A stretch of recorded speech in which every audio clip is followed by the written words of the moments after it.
Assalamualaikum warahmatullahi wabarakatuh. Perkenalkan, nama saya Ulfa Damayanti dengan NIM 20081040, mahasiswa S1 Psikologi Universitas Mercu Buana Yogyakarta. Di sini saya akan menjelaskan apa sih yang dimaksud dengan insecurity. Teman-teman pasti sudah tidak asing lagi bukan dengan kata insecure, atau bahkan teman-teman pernah mengalami hal tersebut. Nah, akhir-akhir ini tuh saya sering banget lihat komentar-komentar di postingan edukasi insecure bahwa mereka tuh merasa insecure, entah itu di Instagram, di TikTok, YouTube, Twitter, dan lain sebagainya. Bahkan dari beberapa teman saya juga mengalami insecure. Mereka datang kepada saya untuk sharing mengenai permasalahan yang mereka alami. Nah, ada yang ngerasa insecure karena alasan fisik, karena alasan background pendidikan, masa depan, strata sosial, bahkan ada yang merasa insecure karena memiliki jerawat di wajahnya dan merasa tidak pede dengan lingkungan sekitarnya. Ada 5 alasan individu merasa insecure. Mengapa mereka merasa insecure? Yang pertama yaitu takut gagal atau penolakan dari lingkungan. Yang kedua, terlalu perfeksionis. Yang ketiga, kecemasan sosial atau berusaha untuk memenuhi standar sosial. Dan yang keempat, karena menjadi korban bully. Yang kelima, karena selalu membandingkan dirinya dengan orang lain. Nah, teman-teman, sebenarnya selama ini kita tuh ngerasa insecure itu karena memang pure dari diri kita sendiri, atau merasa insecure karena standar sosial yang dibuat oleh orang lain. Nah, teman-teman pasti nih sering bertanya-tanya juga kan, gimana sih pandangan orang-orang terhadap diri kita sendiri. Nah, teman-teman ini sebenarnya bisa nih bertanya mengenai confidence kita selama ini tuh dibentuk oleh diri kita sendiri, atau selama ini orang lain yang mengisi PD kita. Kita bisa ambil contoh nih, standar kecantikan. Selama ini cantik versi kita itu adalah cantik dari kita, atau lingkungan kita yang mendefinisikan cantik itu. Atau mungkin nih, standar kaya. Selama ini kita merasa cukup terhadap diri sendiri itu berdasarkan kebutuhan kita. Atau ketika orang-orang punya ekspektasi tertentu terhadap orang yang kaya atau sukses, atau mungkin standar kepintaran. Ketika misalnya orang-orang membicarakan IQ, nilai raport, yang itu sebenarnya ditentukan oleh lingkungan, atau sebenarnya kita sendiri yang merasa paham terhadap sesuatu dan kita menganggap pemahaman kita cukup untuk kebutuhan kita dalam menjalani hidup. Dan sebenarnya ini tuh tidak bisa kita penuhi, teman-teman, karena ketika kita memenuhi standar confidence kita dengan diri kita sendiri, maka orang-orang mau berkata apapun, lingkungan punya standarnya masing-masing. Nah, ketika kita tidak punya standar confident, kita akan sering mendengar kata ketika orang membuat standar sosial. Dan menurut saya pribadi bakalan capek banget kalau kita terus-menerus mengikuti ekspektasi orang. Bagaimana memandang sesuatu, bagaimana suatu nilai didefinisikan oleh satu kelompok di satu periode tertentu. Kayak tadi nih misalnya kaya, cantik, keren, cool, pintar. Nah, kalau kita terus-menerus mengikuti semua ekspektasi itu, nggak akan ada habisnya. Supaya kita nggak terus-menerus ikut arus dalam tema insekuritas ini, teman-teman, saya ingin mengajak kita semua melakukan 2 hal ini. Yaitu yang pertama, merefleksi ulang pada diri kita sendiri.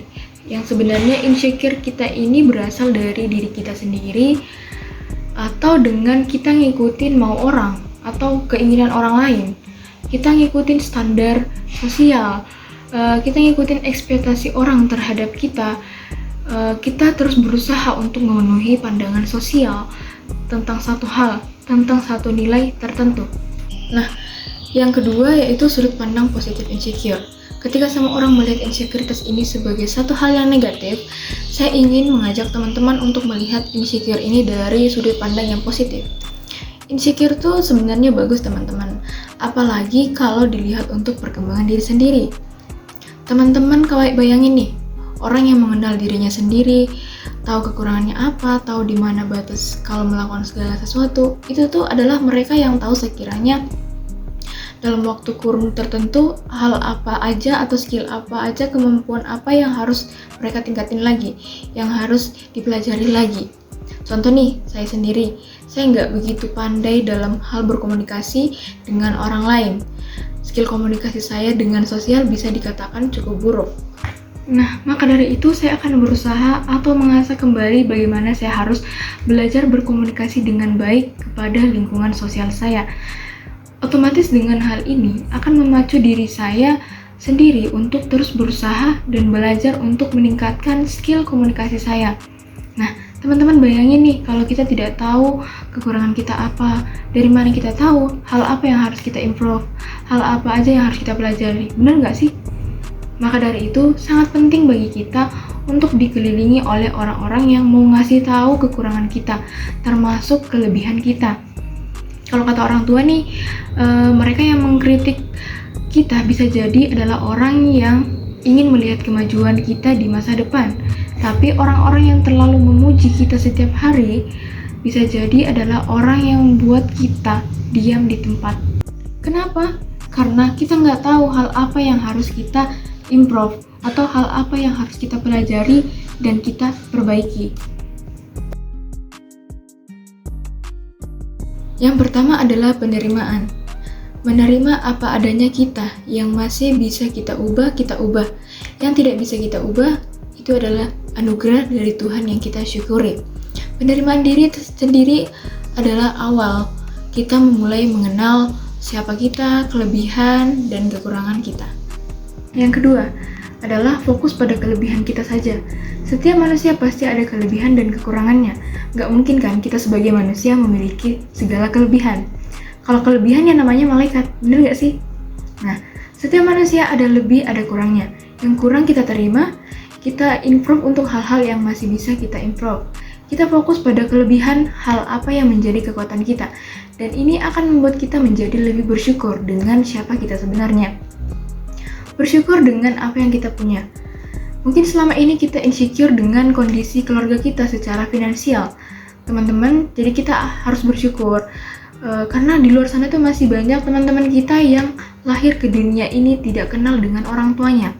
Bahkan nggak tahu orang tuanya di mana, masih hidup atau enggak. Nah, kita insecure dengan kondisi fisik kita. Misalnya nih, ada teman-teman dengan berat badannya, ada teman-teman karena jerawatnya. Tapi teman-teman, mari kita lihat, ternyata ada teman-teman kita yang lahir atau mungkin beranjak dewasa dengan kondisi fisik yang tidak sempurna. Cara untuk menerima yang ada pada diri kita yaitu fokus pada kelebihan dan bersyukur terhadap diri kita sendiri. Ini tuh bisa kita lakukan dalam kehidupan sehari-hari. Bahkan bisa muncul dari hal terkecil, seperti saat kita bangun tidur, mulai dari pagi hari, setidaknya kita melakukan 30 menit hal yang kita suka, atau mengurangi sosial media misalnya, supaya rasa membandingkan diri dengan orang lain itu tidak muncul. Jadi teman-teman, waktu dan fokus kita ini terlalu terbatas kalau hanya untuk sekedar digunakan untuk mengutuk, menyalahkan, blaming, atau playing victim, yang semua itu hanya membuat insekuritas kita semakin tinggi. Habiskan masa muda kalian dengan bersyukur, cintai diri kalian, tidak usah membanding-bandingkan diri kita dengan orang lain. Kita punya kekurangan dan kelebihan masing-masing. Jadi, syukuri apa yang kalian miliki saat ini. Terima kasih dan semoga video ini bermanfaat.